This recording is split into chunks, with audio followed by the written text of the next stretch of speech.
Welcome, sinners, to the Cinamen podcast. I'm Chris. I'm Nick. And I'm Tyler. And this week, it's going to be a very strange week. a very Doctor Strange week. Nah. Oh, No? Miss. Oh, really? I kind of liked it. That was.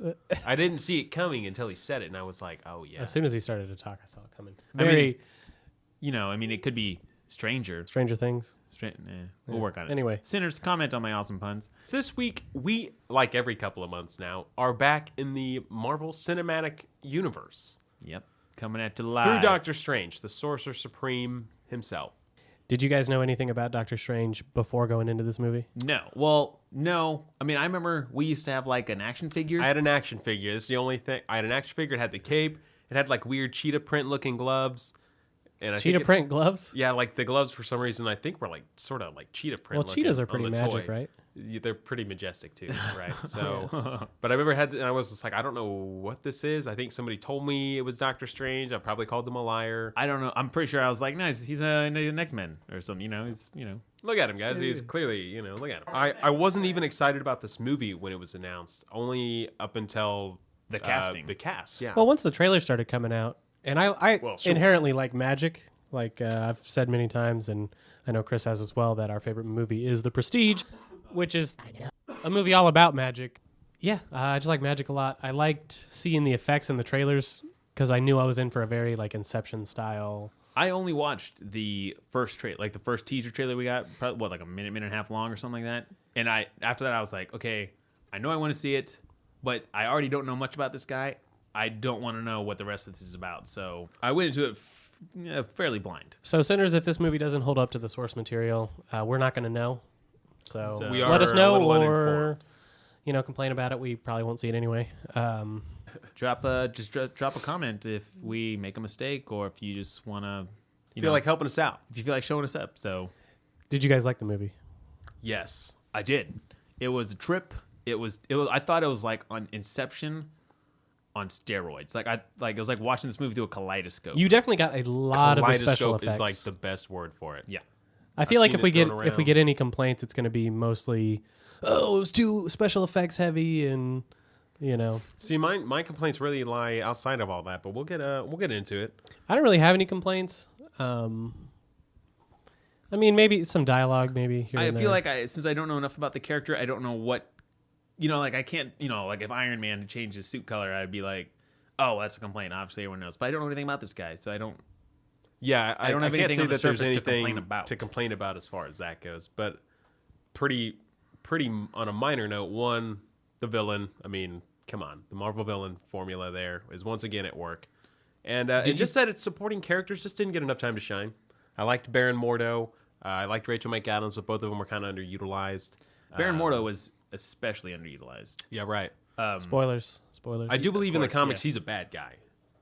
Which one was he? As far as I know, he was the black guy. The black guy in the green? Yeah, the like sort of. See, he was awesome, I thought. Yeah, right. He was totally cool, but underused. I think something really well done. I think the costume design was amazing. Yeah, Oh I agree. yeah. I loved his cape.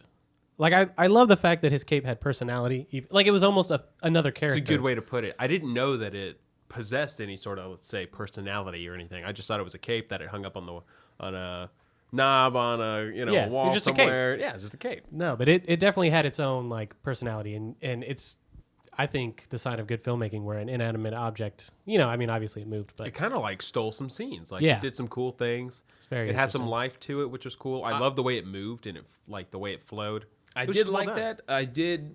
I only think those one or two parts where it was like humor directed at like kids. Like when he's going. It's like in a serious scene when he's fighting Caecilius. Is that his name?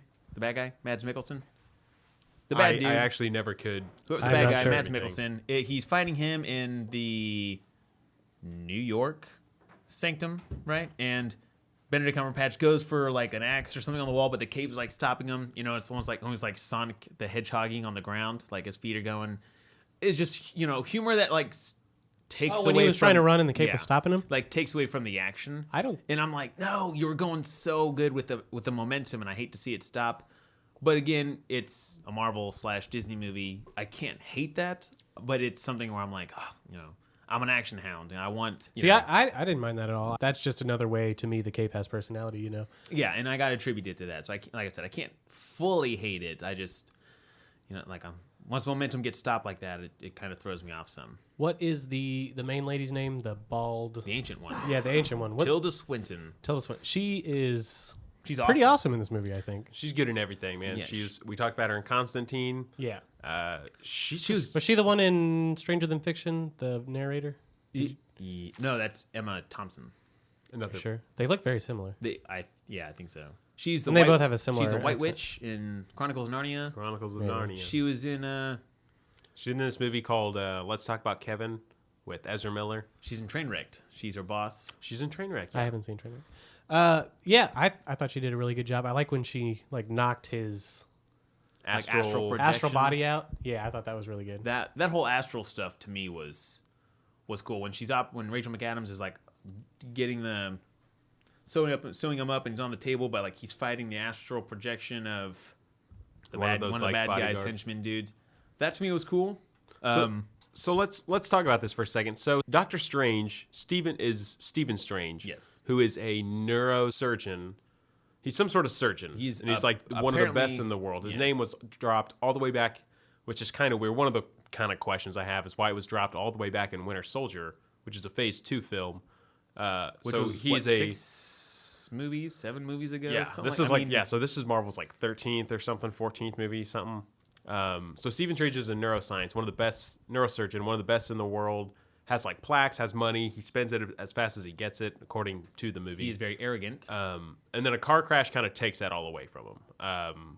He has to have some reconstructive surgery on his hands. I think he goes through somewhere in 9 or 10 surgeries. Yeah, something. Comes across this ancient one, Tilda Swinton, and then boom, we're thrust into the magic side of things, and it gets real awesome. Yeah, I love how she kind of. Oh, you don't believe me? Well, what do you say about this? Yeah, she was like, "Well, if you're clearly you are very smart, you need to see things to believe them, so I'm going to show you." He's a realist, basically. He's a realist with a photographic memory. I liked it, even if we take it back to he's had his surgeries and he decides Western medicine is not cutting it for him. So he headed hears east. about the guy who was deemed uncurable, untreatable, An untreatable paralysis or something, I believe. And so he decides Eastern medicine is the way to go, or Eastern medicine philosophy is the way to go.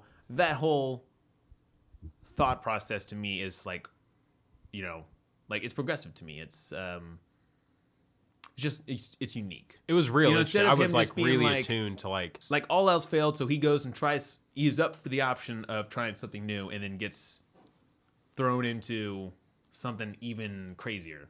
I love when he asked the ancient one, how do I do this? How do I become like you? And she said, well, how did you become a surgeon? Years of study and practice. And Yeah. she's like, yeah. I like that they didn't just here's superpowers. They're like, you got to work for it. Yeah. You got obviously Captain America worked for it. He was small and he still wanted to be part of the army, whatever. And then you got Edward Norton, super smart, or not Edward Norton, the Mark Hulk. Ruffalo. Yeah, super smart, but it doesn't seem like most of them really had to work.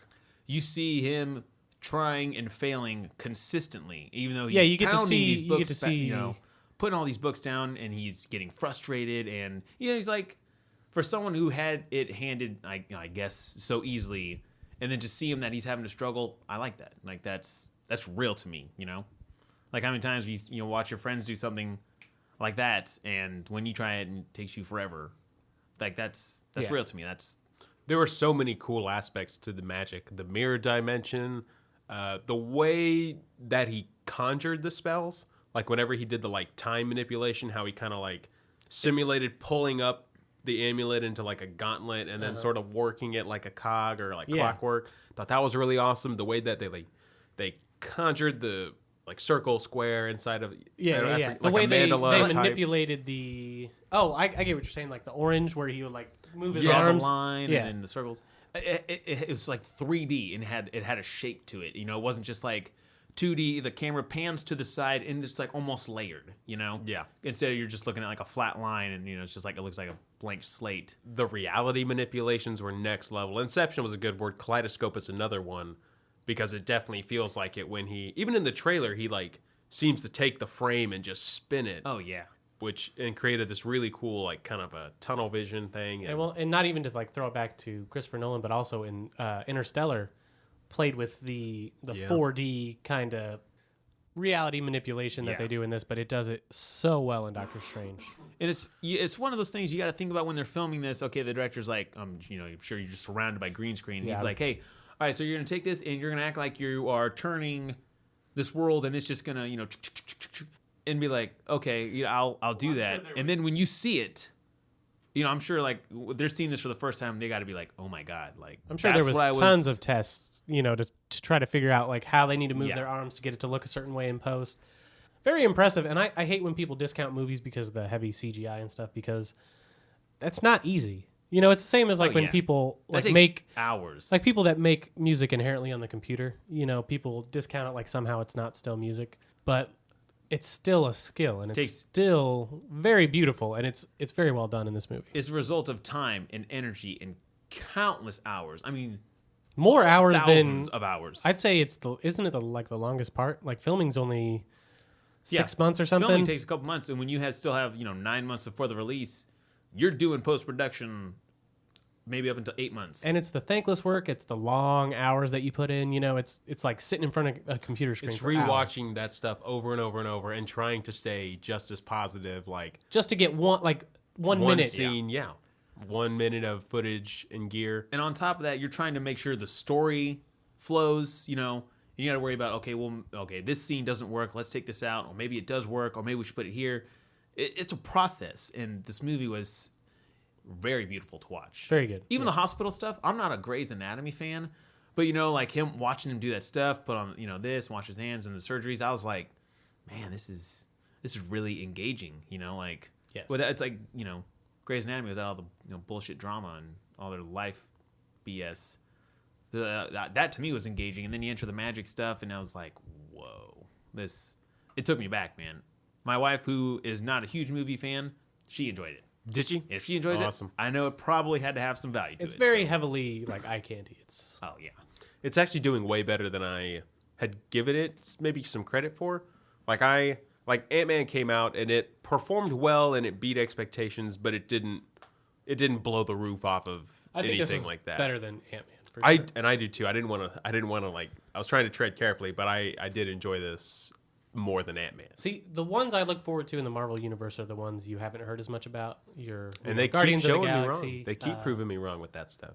Ant-Man, obviously, and then now Doctor Strange, which I knew really nothing about beforehand. Like, I just remember when Benedict Cumberbatch got cast, I was like, oh my god, okay, well, Fantastic, I wasn't interested in this. I am very interested in this now. And you got Cheap. And he's a good guy. He's not playing a bad guy like he seems to. Right, yeah, coming off of like Smaug and Khan and. Well, there is now 2 renditions of Sherlock Holmes in the MCU. Yeah, Robert Downey Jr. RDJ. Yeah, there's 2 Steve Sherlock Strange. Holmes. And they're going to meet each other here within the next soon, next year, right? Avengers Infinity War. What is next year? We got Guardians of the Galaxy. We have Guardians of the Galaxy Volume 2. We have Spider-Man Homecoming, Thor Ragnarok. Okay, so Infinity War is 2018. 2018. That's awesome. Oh, yeah. That is. We're getting closer to like the epilogue. Yeah. 10 years of Marvel building up this huge story. That I'm sure they didn't have. When they set out, they didn't have this. No, this was giant plan in mind. As far as I know, after Iron Man 1 and Hulk, that's when they decided to do it, right? Or was it right after Iron Man? I remember reading an interview with Kevin Feige. Feige. Help me out, sinners. This guy, the genius. Kevin F. He, and it was something along the lines of, this was, I think, a few years ago. He said, they asked him about, like, well, you're kind of at the end of your, like, where you projected yourself when you started. Where do you see yourself going? And he's like, well, we covered... After what? What? I'm sorry. When was this? Where was this? Oh, this had to be a few years ago. I'm going to guess 2013 or something. But he said at the time, he's like, well, we made a schedule from 2008 to when Iron Man came out, 2007? 2008. 2008 through 2016, and so far that's gone really well. Our plan is through 2028. So they said that they have movies, phases 4 through 6 go through 2028. And I think that's nuts. So while they didn't have maybe a 6-part phase plan at the beginning, I imagine they were shooting for 3. Man, that is it's incredible to look at because film is not like comic books. You know, comic books you sit down at the end of one year and you're like, okay, let's plan out one issue a month. That's 12 issues. Let's plan these out. Film, it depends on box offices. It depends on your actors getting availability to bring these guys back all the time to film the same characters. It's a huge juggling act of Yeah. hundreds of people. And the fact that they make this work. And I know they said, I think they wanted Doctor Strange earlier, but Kevin F., as we'll call him, said they purposely waited till they could get Benedict because I heard he was their only choice. Ye- And at one point, he signed on and then had to back off and then was able to the schedule opened up and they went in and Well, I'm knocked glad us they out. waited. Oh, definitely. He's award winning, right? He won for the Intimidation Game. I don't think he won. Did he not win? He was nominated. Okay, he was well, nominated. either way, nominated. I think he took home the Emmy maybe for Sherlock, Maybe which is a Golden- good show. If you guys haven't seen it, it's Yeah, it's fantastic. pretty Sherlock's he's awesome in everything he does. So This director, Scott Derrickson, Tyler, is the guy who did Sinister among, I think, See, I some love others. Sinister. Yeah, so I figured that this, I don't know that I've seen any of this guy's work, so this was awesome, and it definitely makes me want to go see. he did Day the Earth Sinister Stood and- Still, Oh, Day the Earth Stood Still, which Oh, I we liked. covered that. Which I liked until the ending. But speaking of this ending, did you like? Because it seemed like this. I don't know if it had so much as that climactic fight per se. Because we kind of got him and Caecilius fighting separate times throughout the movie, and then the end, the bit with Dormammu. Did you guys like that? That whole getting stuck in the time loop and having to make the bargain and all that. 'Cause I thought that was kind of cool. I thought it was interesting. Definitely unique. I kind of forgot about it a little bit because I watched it pretty early in the week. But now that you remind me of it, I thought it was cool. I thought that was a cool new way to do something. Like I said, I'm an action hound, but we got a lot of action. I really like cerebral stuff like that. So I like this movie a lot, and I really expected to going into it. So definitely not disappointed. I did not know Dormammu was quite like that. As far as I know, he was more like a fiery. Well, who is he? Do you know? Like, I don't. okay. Yeah, He Dormammu is definitely a big fire guy. He is not a. So to see him like this, what do they call it, the dark dimension or something something like that. The upside down, you know. Yeah. That would be strange of that. Oh. Yeah, that's a good one. All day. I'm gonna bring these. What did you think of its main villain, Caecilius? Mads Mikkelsen. Predictable. I really like Mads Mikkelsen. I So think do he's I. a quality actor, but I think it was the Marvel villain thing all over again. We got a little bit of his origin story. He's just a pissed off former Padawan of the Ancient One, Right. who seeks revenge and doesn't get it, or tries to get it. Obviously, Yeah. and fails. Right? He's Does he kinda- die though? Well, yeah. Remember he? I guess him and Strange and Dormammu make that bargain, and he's like, "Take your what do you call him? Take your cronies and get out of here. or yeah, whatever. yeah. I don't remember what the word. So they didn't die. No, I thought it looked like they turned into like. Oh, Like that's okay. disintegrator Yeah, you're almost right. up They into like his disintegrate. dark dimension-y thing. No, about the Dormammu thing. No, it kind of reminds me of the Galactus Parallax thing. We took a big giant creature and just turned him into a face that's kind of a cloud. His face looked like Thanos to me. Dude, the whole time when they first showed this purple eye, he even had the ridges in his face, the ridges, big almost chin. Like the chin. Yeah, I was like, I Is there any sincerely- relation? Or I don't think so. I googled Dormammu and it had a Dormammu versus Thanos picture. I feel like Dormammu they're setting him up to kind of maybe take over after Thanos, maybe be the next big bad guy. Yeah. I don't know that for sure. But the That whole was time, odd. like I said, the whole time I was like, why does this look like Thanos? That was a complaint I had. Yeah, no, you're absolutely right about that. One of the other lingering questions. So this movie does not have Doctor Strange as the Sorcerer Supreme at the end of the movie. He has put the Eye of Agamotto back. I don't even think he... He is still the Sanctum, the master of the New York Right, Sanctum. but he's not the Sorcerer Supreme. Well, He yeah, is I like guess the not. temporary, the temp. Oh yeah, basically. I think Wong tells him like we're gonna put this up until you're ready for it or something Yeah. like that. So that's interesting. So it's like, well, who is? Because clearly things are on the way. Another question I had is Wong mentions that this is an Infinity Stone. Yeah, Why does he not mention the others Yeah, at I all. feel like they dropped that specifically for the audience, and in the movie they're like, okay, but we got to keep the movie going, so let's not. They were worry like, about let's give it a one-liner, and then we're just gonna get off it because they don't mention any of the other Infinity Stones or the threats that come with them. Because I feel like that's almost. God, I hate to say anything bad about Strange's character as a character, but like he questions everything else about the whole movie, and he drops Infinity Stone, which is nowhere in all the million books he read in Wong's library, and doesn't think to ask a follow-up question of what the hell is that, or Baron Mordo even being like, who apparently was pretty clueless upon the Ancient One. Seems pretty absorbing accepting energy. of whatever the Ancient One gave Yeah. him to do or told him. And then when he starts to question at the end, you know, even he doesn't think to be like an Infinity Stone. Well, what the hell is that, Wong? What is it? What book in your library? What chain of books is that in? I don't know. So I thought that was like you're just dropping that to appease the audience. Do you hear about that anywhere else in the MCEU? Infinity Like, is that Stone? like is it an Infinity Stone? Is that something normal people would know about? Because the Avengers obviously know what they are. well, the Avengers didn't know until Thor told them in Avengers: Age of Ultron. Really? Okay. I mean, I guess the Guardians had found one, and so they knew. Yeah. But other than that, So it's not something that people would know. it's not super common knowledge. No. It's like like I said, it's just a line almost like, hey, if you followed all of our movies and you've heard this term, here it is again. And maybe we're gonna, maybe that's the thing. Maybe they didn't want to bog down audiences who hadn't watched the rest. kind of of like a broken record player. Like you don't want to just keep. That's true, putting it because I on. do remember interviews they were saying it was not about an Infinity Stone.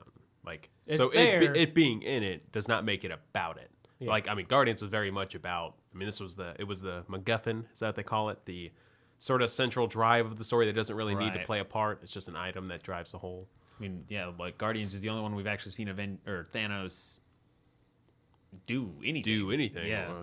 Besides besides turn his head, smirk at the camera, or walk in, grab a gauntlet, and be like, "I'll do it myself." I'm Josh Brolin. Like, Yeah. like.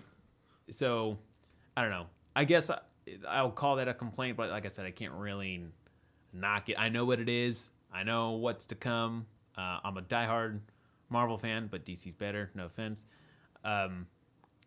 So I guess I don't know. Oh, you missed the very end credit scene, right, Nick? I didn't stick around. Did you see both credit scenes? No, Did you see any of them? saw the first one. First one. Okay, so the first one, Sinners, we'll talk about is it is clearly a scene from Thor Ragnarok. I mean, it's probably in the middle of the movie Thor Ragnarok. It's definitely not something your normal where it's just like a little snippet that is foretelling something of a future movie. Is it in the middle of Thor Ragnarok? I think it is because I've seen the set photos of Thor Ragnarok where he has the address 177 Bleecker Street or whatever the New York Sanctum's address is, and Thor is sitting there with him, and he's telling Doctor Strange he has a beer in his hand, Yeah. and he chugs it, and he's telling him and Loki are in New York looking for Odin, and he's watching. He chugs his beer, and Stephen Strange just magically fills it back up, which was funny. Yeah, I thought that was good. Because Thor even himself was like, whoa. And Stephen Strange says, hey, so if I help you find your father, you and Loki will leave promptly. And he's like, yeah. And he's like, okay, well, we're going to go find him. So is he in Ragnarok? I think he's going to make an appearance. I don't know that we're going to see him go along for the ride. We'll probably like see that scene and then like him and Loki will go one way and he's like, I'll look over here. And then we won't see him again, Mm-hmm. But that was cool. I don't know. Like I said, I definitely feel like it's middle of the thing. The very end credit scene after the credits was kind of gave us that little bit of Baron Mordo that we wanted. You see the guy who went and sought the Ancient One to cure his spine and stuff, that apparently he's using magic to be able to walk and stuff. He did it for that purpose and that purpose only. He didn't want to fight no intergalactic mythical war. So he's in a shop, he's doing something, and Baron Mordo walks up to him, and he turns around, and he's like, oh, Baron, what are you doing here? And he's like, you are using powers to help yourself walk. And he's like, yeah. And you can kind of tell it's looking a little tense. Obviously Baron Mordo is not following the Ancient One's teachings anymore. So you can kind of tell he's going to go rogue. Like we said, he's a bad guy. And he like starts attacking that guy. And the guy, looks like he's like close to death. And he's like, why are you doing this? And Baron Mordo is like, it's simple. There's too many sorcerers. And then he kills them. And I was like, ooh, all right. yeah. I mean, it's kind of cool. Not the most I wouldn't say the coolest end credit scene we've ever had, but it was cool. Like I said, we wanted more Baron Mordo, and we got a little bit of it. We got a minute of it. So Somebody told me that he just goes and talks to like Dormammu or like submits himself to Dormammu or something. no, I was expecting like a Sinestro after credits, where he goes yellow. Somebody lied to me. Thanks. Oh, I'm glad you told me. I'm glad I didn't you tell that guy he's wrong. I'm glad he didn't describe the Or scene you out ask of him lied to everybody. You ask him what movie he saw because I want to see that too. Yeah, So, maybe he's thinking of Doctor Strange 2. Maybe he read a comic. I don't Doctor Stranger, Oh, Doctor Strange Doctor things. Strange. Damn it. Doctor Strange Sorry. Love. No, you're good. You're good. Doctor Should have let Strange. you have that one. Man, I feel like every time we get a new hero, it makes Black Widow and Hawkeye just less and less relevant. It Like really they does. are I've just kind of wondered like we why got they keep Spider-Man sticking and around. Black Panther. We got like all these like Ant-Man. Like you're not strong anymore. Like the need to have you guys there is less and less. Doctor Strange and Hulk, to me, almost feel like are overpowered, and maybe Thor as well. Like it just seems like there's a few that are like clearly stronger than the Clearly rest. OP. Well, I know they've tried pumping the brakes at least a little bit with Thor. Because then you've also got Scarlet Witch, who is just insane, and then you got It'll be interesting to see her magic versus Doctor Strange. Yeah, and they then were talking about that. what's his name? Pink guy, purple. You know what I'm talking about. Avengers 2. The Oh, pink- Vision. Vision. Oh, I was Vision, like, yeah, Pinkham. Vision. I was like Baron Zemo, but he didn't look Yeah, like no, that. and then Vision's super strong. So you got Vision, Scarlet Witch, Doctor Strange, Well, they keep, Hulk, they Iron keep Man, talking like- about they're getting more and more like okay, Hawkeye. X I get it. You're good factors with of, like, you're good with the bow and arrow. Kevin I mean, F keeps talking about Captain Marvel coming. Brie Larson playing, and he says that she's going to be the strongest one. he said. I read that she is the most powerful. I know nothing of And I'm Captain like, Marvel. dude. Oh yeah, I know like, less of her than I do of Doctor Strange. I'm like, well, and I don't know anything about her. Like, we're getting to a point in Marvel where it's past my knowledge. Like, I'm going to have to do some neat research here to keep up. I feel like I'm just becoming the movie fanboy without having the knowledge of it now. Yeah, Which there's nothing wrong with that. I No, don't it, think. it was bound to happen. I'm just not used to it. It's hard to separate source material from adaptations because even other books made into movies and like games made into movies, it's easy to sit there and poke holes, but they're different mediums for a reason. Like you Yeah. can't. I don't feel like you can judge the movie based off the source material. Yeah, I agree. It's the interesting characters that keep me interested as a comic book fan because I didn't, obviously we didn't always know everything about Batman and Superman, but watching those movies piqued our interest. So seeing that these characters Made me now, want like to learn about Guardians and Doctor Strange and Ant-Man and Captain Marvel, it's just going to spark the interest to want to go grab those comic books, to want to jump online and It's going to make me absorb wanna be a all those fanboy about 'em. informations. Right, all that information about those characters. So I'm excited because they haven't let me down yet. I keep wanting to hate on them, and I try, but they don't. It's In the next few movies, it sounds like are going to be like surefire hits. I mean, next year is going to be oh my gosh, one of Marvel's Guardians best 2, years. Oh, which man. their 1 minute teaser trailer, which rehashes a song from the first one, which is a great song by the way. Yeah. You see a few snippets, no action, and then a few funny lines of dialogue, And Baby Groot. it draws me in, man. Like I'm like, oh my god, like I am so pumped for that. And Guardians was one I did not want to see until everyone was like, it's the greatest movie ever, and I was like, okay, all I right. was definitely wrong about Guardians Yeah. is definitely my favorite. yeah. So, And I was always excited for it. Like the first trailer I saw for it, I was like, "This is going to be good." But I love space stuff. So superheroes in space is just like awesome. I just read the on paper, like, a raccoon in a tree. Nah. but not when my you watch thing. the trailer, they look awesome. Oh, sure. Well, that's what I'm And then saying. when I On see- paper, it sounded so stupid. When I see Rocket, I think of Ratchet from Ratchet and Clank. Like obviously they're not the same animal Right. by any means. Like a Lorax isn't a real thing, and that's. one, I'm for the That's little just- guy, But to I do love anything, so. little animal creatures with big guns. I guess that's what we know about me now. And then Groot, I love the I don't want to say dumb, but like the slower. He's a silent badass. He's a silent, And now peaceful badass. So yeah. like he's peaceful unless you're fucking with his friends, and then He'll put his fingers and grow vines up your nose. And yeah. Well, Groot, I know one scene in the prison of Guardians is like they're all talking in the foreground, but in the background, Groot's doing the things Yeah. that they're talking about doing, like pulling that thing off the Yeah. prison. And so it's almost like while you're trying to keep focus on what they're talking about, you just can't help but like look at Groot and like want to see what the tree does and how it interacts. Yeah. The way it like finger hooks that dude, like you talked Nathan Fillion's character. He moves very interestingly. Yeah, he moves very unique. To see the mocap done for Rocket, which is just the director's brother, is so nuts. Like, And this the dude just crouches the whole time on set, and like that's their and their who they reference. picked to do Rocket, I thought was very well. And then how he nailed it. Bradley Cooper. yeah, Bradley Like Cooper. I love Brad Cooper, but I was like, how's his voice work? And then he nailed it. Oh my god, he gets yeah. that gun, and he's like, oh. It'll be really exciting to see Yondu be part of the Guardians. Oh, right. Yeah, Michael Rooker, who we Sweet watched Mohawk a few of this his time. movies, I think, on the podcast. Yeah, we've done awesome Slither. stuff. What else have we done? Mallrats. Mallrats he was in. I thought there was another one, but Yeah, I thought there was two. Anyways, we keep bringing. We've talked about him on The Walking Dead. We talked about him. Well, we didn't talk about The Walking Dead. I think in our conversation with Michael Rooker, we Oh, have yeah. exchanged Yeah. that he has done Walking Dead.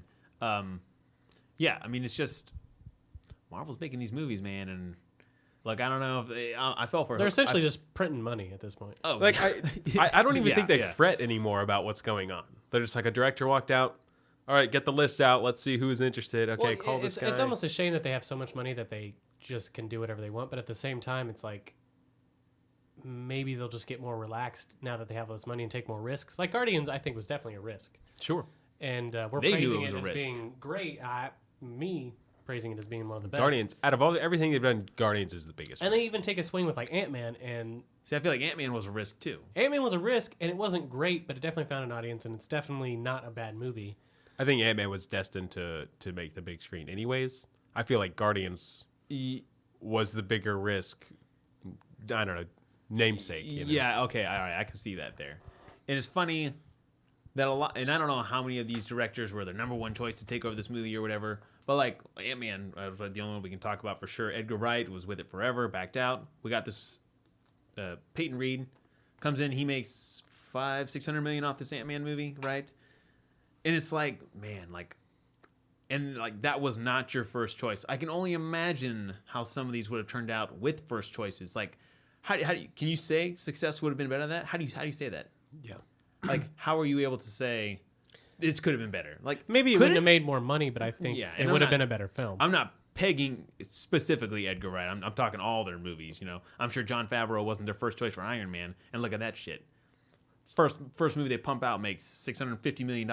And then they replace him with what, Shane Black for the third one? Yeah. And Which it was a makes- giant turd. Over $1 billion, but But- with the worst movie to me. To defend Shane Black, he did that. Kiss Kiss Bang Bang. Did he do Kiss Kiss Bang Bang? Yeah, that's how he knows Downey Jr. And then he did the most recent. It was Nice Guys. Nice Guys. He did Yeah. both of those. Man, He's good. also- he's good at he's private good eye at movies. Predators. He was the highest paid screenwriter for a while in like the 80s. He wrote Predator. He wrote the Lethal Weapon Have you movies. guys seen The Nice Guys? No, I With want to. Gosling It's, and we should do an episode on that soon because that is a really good movie. I'm a big fan of Ryan Gosling. Yeah. We just paired it up with Kiss Kiss Bang Bang. I guess we could do Shane Black, but just a good movie. He's going to be directing the new Predators movie, writing and directing, and it's supposed to be a big event film. Like, it's supposed to be nuts. The dude's got a big schedule coming up. well, after Iron Man 3, it's, you know, you do a huge blockbuster like that, and like it's basically it's like, what do you want to do? Because we're going to give you X amount of money and to make you happy. Christopher Nolan, I guess, got a question once, like, you know, how do you get to make these creative movies like Interstellar, Inception, etc. You know, and he said, you make Batman.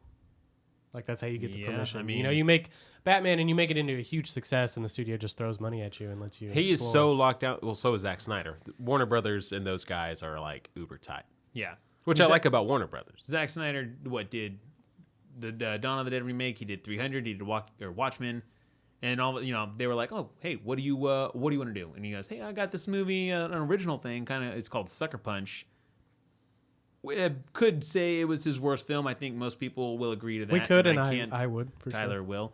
But like you make a big blockbuster like this. Scott Derrickson, he did Remade, The Day the Earth Stood Still, Sinister, which it might be an original film. I'm not really sure. Well, but I'm sure it's now- based. I'm pretty sure it's based pretty heavily off of the Slender Man. Oh, okay.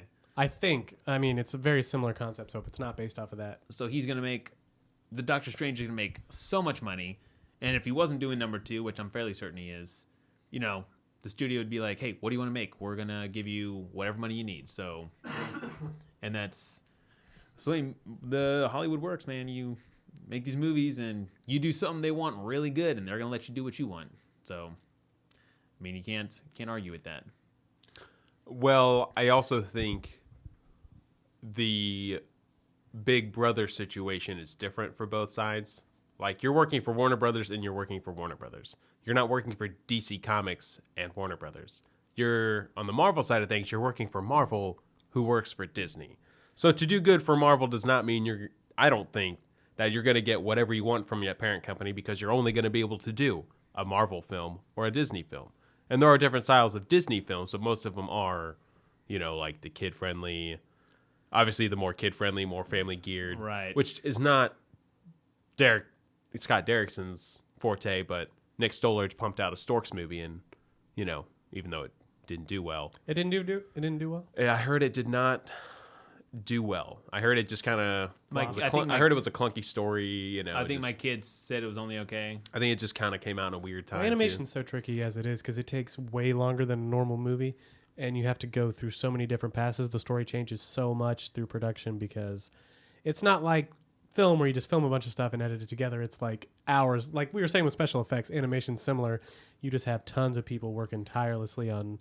And it's really hard to make it work, but every once in a while, you get your Lego movies and your, Plus, animation is more for the eye and not so much as, a good script is good, but it's more for the eyes. And you can't, when you're writing an animation movie, you can't write, okay, he says a line, and then his eyes do something crazy, and then in the background, this crazy thing's going on. That's up to the director to, Well, I even heard, who was it? Oh, the people who do Rick and Morty.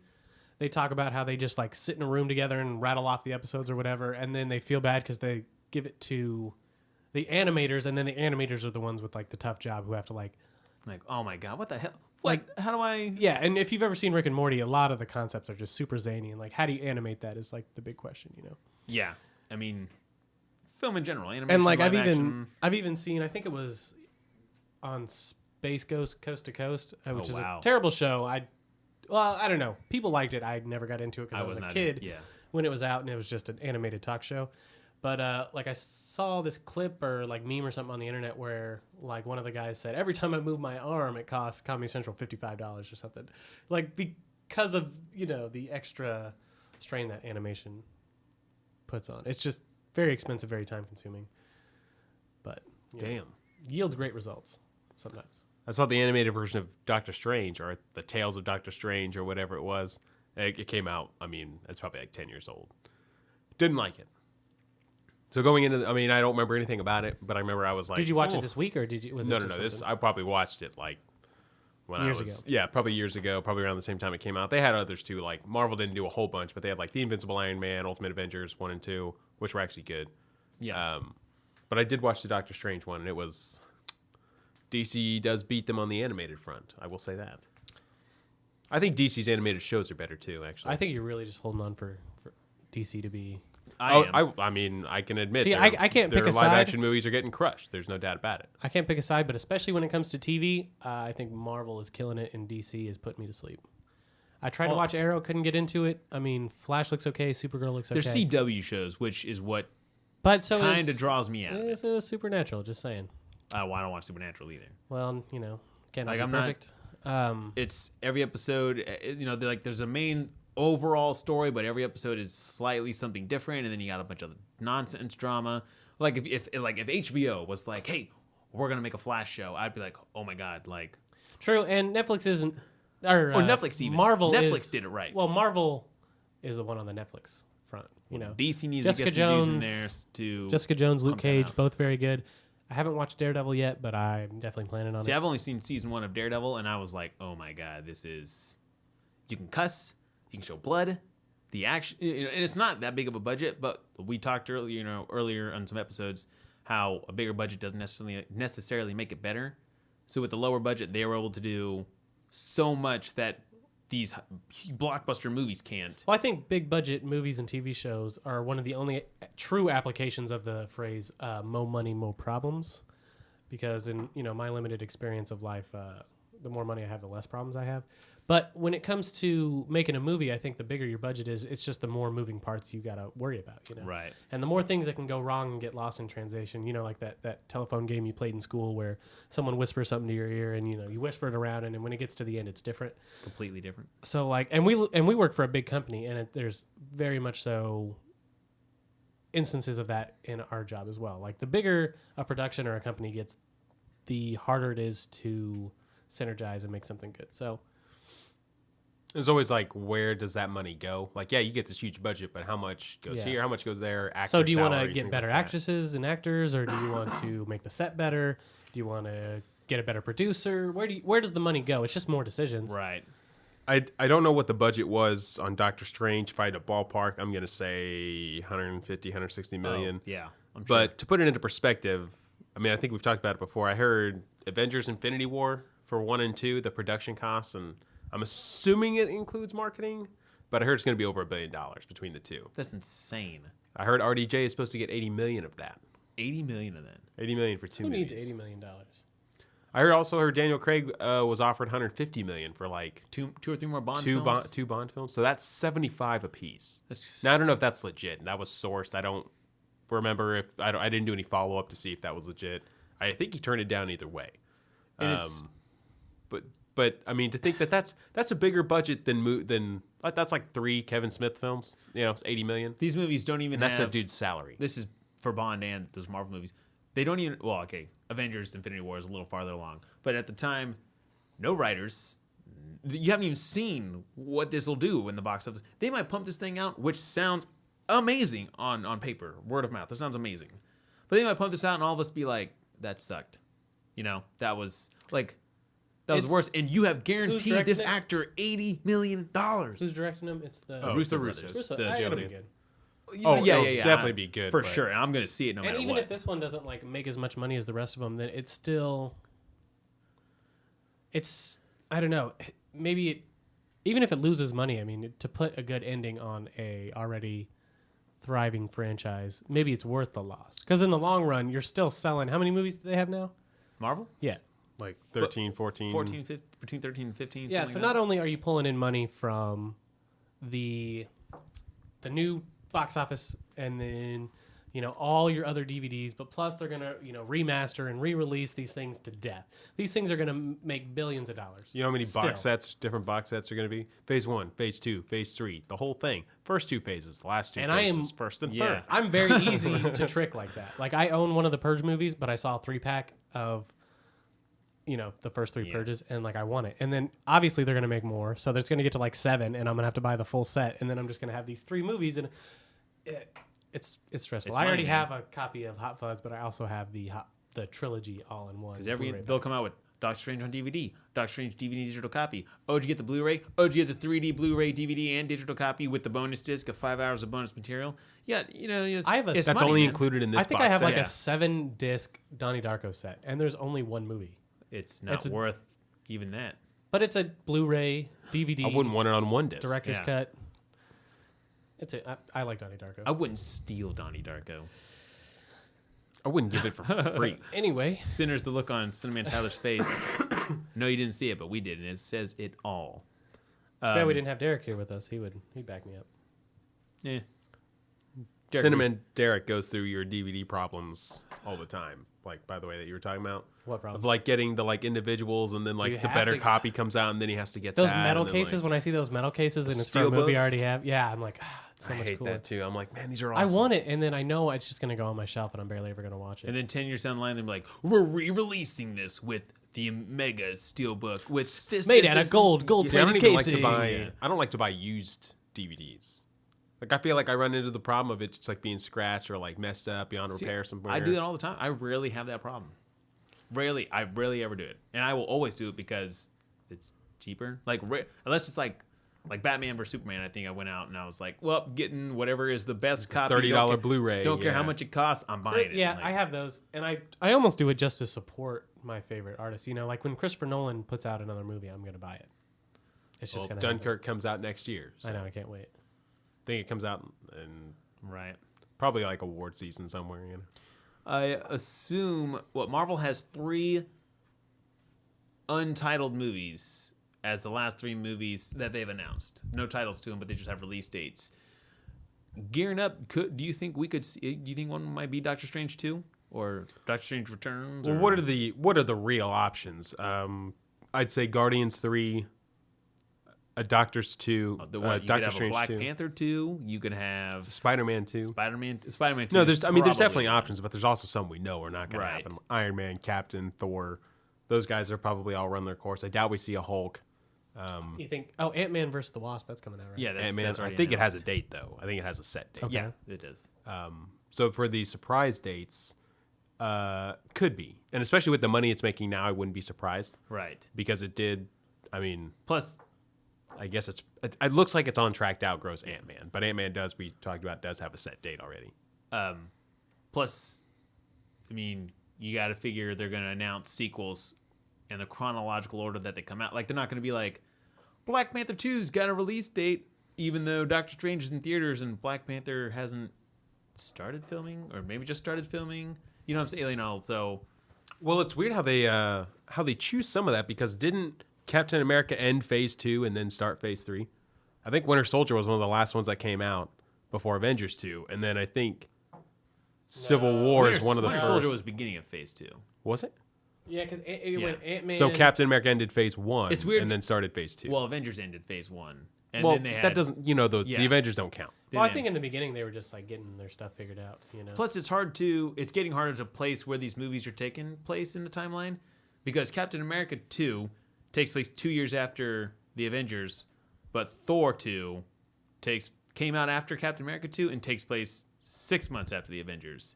And like we said, they name dropped Stephen Strange 2 or 3 years ago, 6-7 movies ago during Winter Soldier. When he would have just been a where neurosurgeon he's this at the huge threat because he's a neurosurgeon, I guess, whatever. And then look at him now coming out, and it's like, okay, so where? And obviously they exist, but they don't, they don't say, yeah, all the Avengers just fought out on a tarmac, a few weeks ago. So so you don't know where this picks up. Also, I did not know Stephen Strange was like as arrogant as he was. I only knew by reading about it. They said he was an arrogant neurosurgeon. I didn't know that. So he keeps talking. The guy's spitting all these cases at him. He's like, no, I don't want to ruin my perfect streak. I don't want to. It's very House of him. Yeah, that's a good way to put it. Yeah, he's like had like all of the best qualities of House and Grey's Anatomy. I love House. House was a good show. Yeah, maybe Hugh Laurie could have played Doctor Strange. He might have. Hugh Laurie's amazing, by the way. Yeah, he is. I wish he would do more. I think he just did a show. He was on like some show, The Night Manager, with Loki, with Tom Hiddleston. I think it's every coming time out in a movie. I thought every time I turn on Hulu, it's like I see a picture of House, but it's not. Doesn't say House. He has a new show. Yeah, some kind of show. It's either I don't Hulu know or what it Netflix. is. see a picture of House, but it doesn't say House.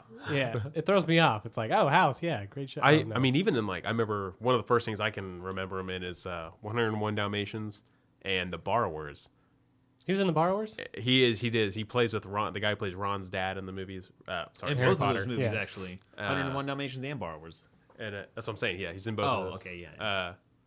Ron's dad is in both of those. Is that what you're saying? Yeah. Oh, okay, sorry. Yeah. So him and Hugh Laurie both, and they just kind of really mesh well. The English accents are always really funny. And Like the two goofy dog I nappers. love hearing people with English accents do American accents. yeah, I just like hearing their like native like slang and stuff, because I'm like, Well, what? even I just watched Imperium with Daniel Radcliffe, the neo-Nazi movie, Right.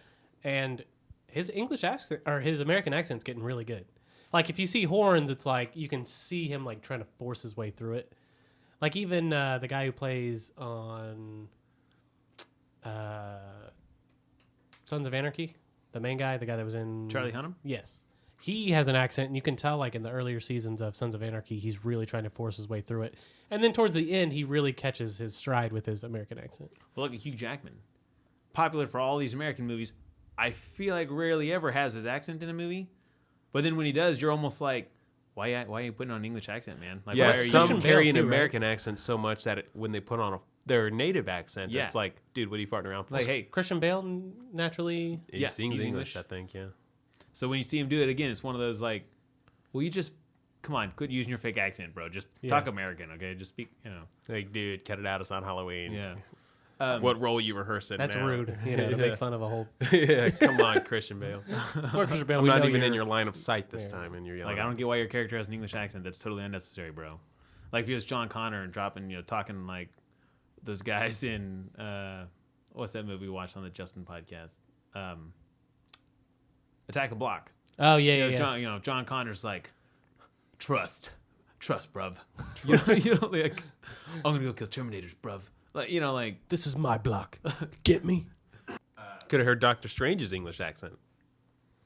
I'd be fine if he did any accent. The guy is so good. He could just talk to me. He's really funny too. Like, he does impressions. Benedict Cumberbatch can do it all. Solid. Oh man, God, yeah, he is the definition of an actor. Like, his performance capture as Smaug, and he did Sinners do the performance capture and voice, and it's something to check out. If you've seen how they do that mocap? particular part, the mocap and performance capture for Smaug, oh yeah, oh my God, like it just shows what Ben can do. They have the motion capture from his arms across his chest to his face.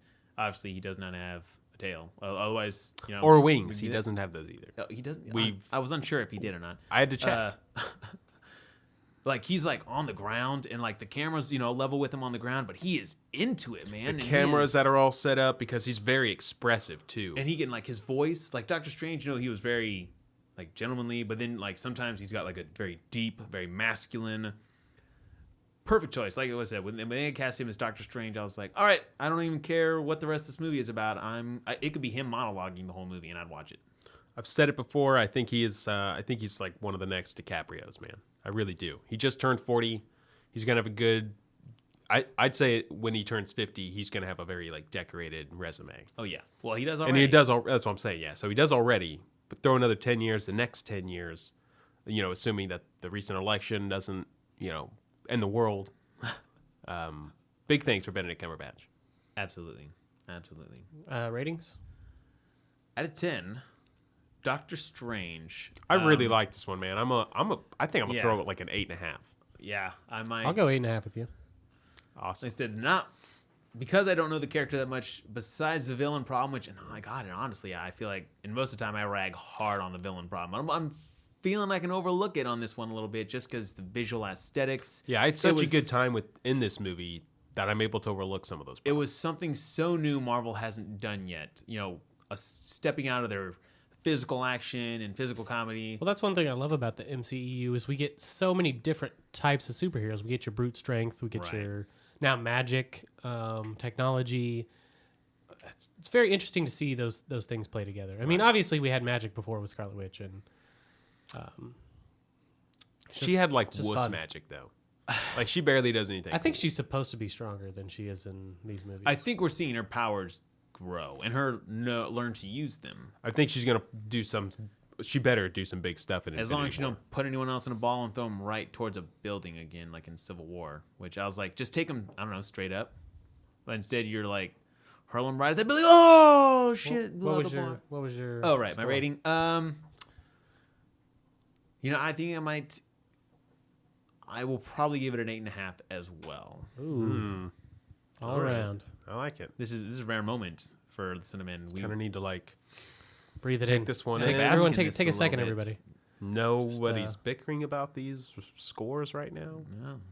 I mean, it's kind of like I feel like we should like manufacture some conflict here. yeah, Yeah. yeah. One of us It's needs kind to of start one of a something speak here. now or forever hold your peace kind of thing. Yeah. So once we This- sign off, it's legit. It's legit. Tyler, you sure you don't want to argue with me about something? Or Yeah, I I mean, mean, I can make fun of somebody. we could have if you got into Edgar Wright a little bit earlier, but Yeah. we overlooked that too. It's a chose- very We can go back to Donnie Darko if you want. We can. oh yeah, we We could did really get kinda under start on ruffle that my one. feathers You're a little right, bit. you're right. But I see why people don't like Donnie Darko. I can see why people. Oh, I see why might. people don't like Sucker Punch. I mean, absolutely. Yeah. Oh yeah, I mean, yeah. We're getting along too much. We probably better end you're this right. before Fuck you. The Sucker Punch was great. Sinners, you've heard it from the Cinamen. Doctor Strange is a solid flick. It is very appealing. Strange to the eye. tale to see, guys. If you're a Marvel fan, go see it. Absolutely. you're gonna like it. It's If you were kind of tired of the Marvel formula, go see this one. This well, is it's something still new. Well, I it's mean, very similar. in what formula. like I said, the physical, just fighting nonstop. This is very much magic heavy. Very if you were mind-bending. looking for, you've had an itch for magic movies. This is it. Disney has served it to you on a this platter. is the answer. This is it, man. This is a solid film. Now You See Me 3, go see it.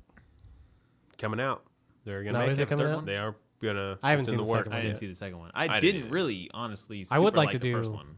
a magic episode at some point, but then we've already done the Prestige once, and that's clearly the best magic movie. And then we'd have to Sorry, do that. Illusionist. We have to do Yeah, the I've Illusionist, never- which is clearly just Illusionist like is good, but not it's as just, good. Prestige. yeah, Prestige is The top. prestigious little brother. It's my favorite movie of all time.